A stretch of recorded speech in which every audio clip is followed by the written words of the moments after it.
दोस्तों, आपने ये बात जरूर सुनी होगी, जहाँ ध्यान है वहीं सफलता है। लेकिन क्या कभी सोचा है, ध्यान यानी फोकस इतना जरूरी क्यों है? स्वामी विवेकानंद जी कहते थे, एकाग्रता ही सफलता की असली चाबी है। जब इंसान अपनी पूरी ऊर्जा एक ही दिशा में लगाता है, तब असंभव भी संभव हो जाता है। आज मैं आपको स्वामी विवेकानंद जी की 3 ऐसी कहानियां सुनाने जा रहा हूं, जो आपको बताएंगी कैसे मन को एकाग्र करना असंभव लगने वाले काम को भी आसान बना देता है। पहली कहानी, एकाग्रता का अभ्यास। स्वामी विवेकानंद एक दिन एक पार्क में टहल रहे थे।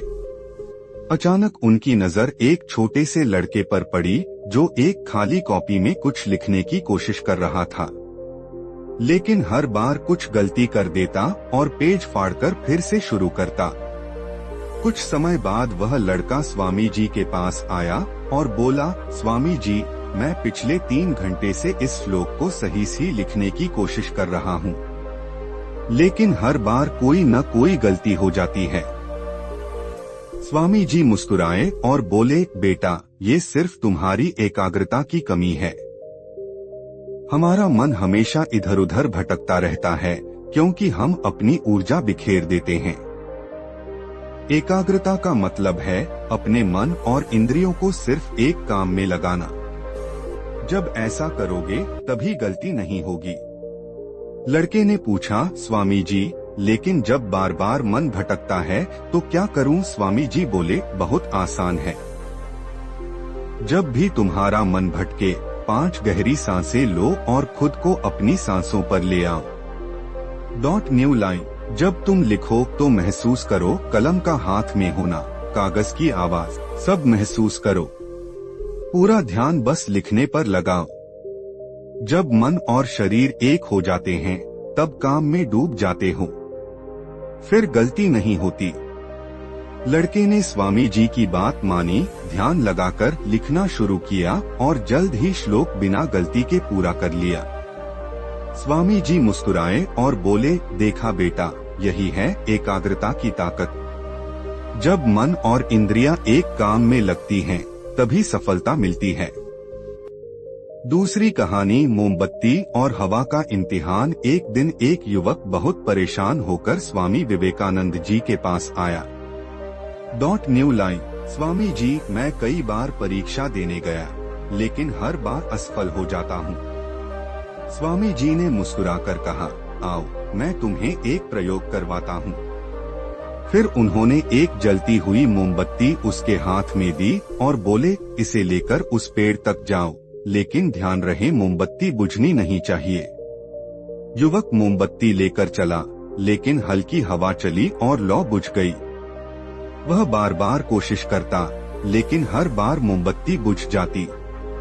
आखिर में थककर बोला, स्वामी जी, मैं असफल हो गया। स्वामी जी हंसे और बोले, यही तो मैं तुम्हें समझाना चाहता था। ये मोमबत्ती तुम्हारे मन की तरह है और हवा तुम्हारी बुरी आदतें, परेशानियां, व्यर्थ के विचार। जब तक तुम इन्हें काबू में नहीं लाओगे, तुम्हारा मन बार बार भटकेगा और लक्ष्य तक नहीं पहुंच पाओगे। अगर सच में सफल होना है, तो अपने मन की लौ को हवा से बचाना सीखो, फिर देखना हर परीक्षा पास करोगे। तीसरी कहानी, विचारों पर विजय। एक बार एक युवक स्वामी विवेकानंद जी के पास आया और बोला, स्वामी जी, मुझे बताइए, ये जो मन में बार बार विचार आते हैं, उनसे कैसे छुटकारा पाऊं?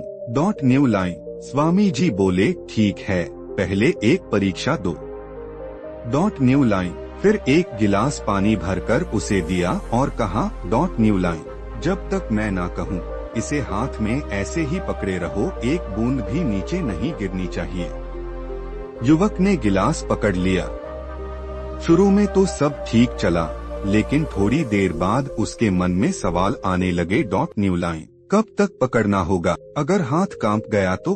अगर गिरा तो? जैसे जैसे विचार बढ़े, उसका ध्यान भटका और पानी छलकने लगा। तभी स्वामी जी बोले, देखा, जब तक तुम शांत थे, पानी नहीं गिरा, लेकिन जैसे ही विचारों ने तुम्हें घेरा, तुमसे पानी भी संभला नहीं। मन को भी ऐसे ही संभालना पड़ता है। अगर तुम सांस पर ध्यान लगाना सीखो, खुद को याद दिलाओ कि तुम विचार नहीं हो, बस उन्हें आते जाते देखो, तो मन शांत रहेगा और कोई भी काम कर पाओगे। युवक ने दोबारा कोशिश की। इस बार ध्यान अपनी सांस पर लगाया और पानी की एक बूंद भी नहीं गिरी। स्वामी जी मुस्कुराए और बोले, बस बेटा, यही है ध्यान और एकाग्रता का रहस्य। रोज अभ्यास करो, फिर दुनिया का कोई काम मुश्किल नहीं लगेगा। तो दोस्तों, देखा आपने, जीवन में सफलता सिर्फ मेहनत से नहीं बल्कि एकाग्रता से मिलती है। जब मन भटके, सांसों पर ध्यान लगाओ, काम में पूरी तरह डूब जाओ। न्यू लाइन, फिर देखना असंभव भी संभव होगा। अगर ये कहानियाँ आपकी किसी उलझन का हल बनी हो तो कमेंट्स में जरूर बताइए। वीडियो को लाइक और शेयर करिए और पीके स्टोरी चैनल को सब्सक्राइब करना मत भूलिए।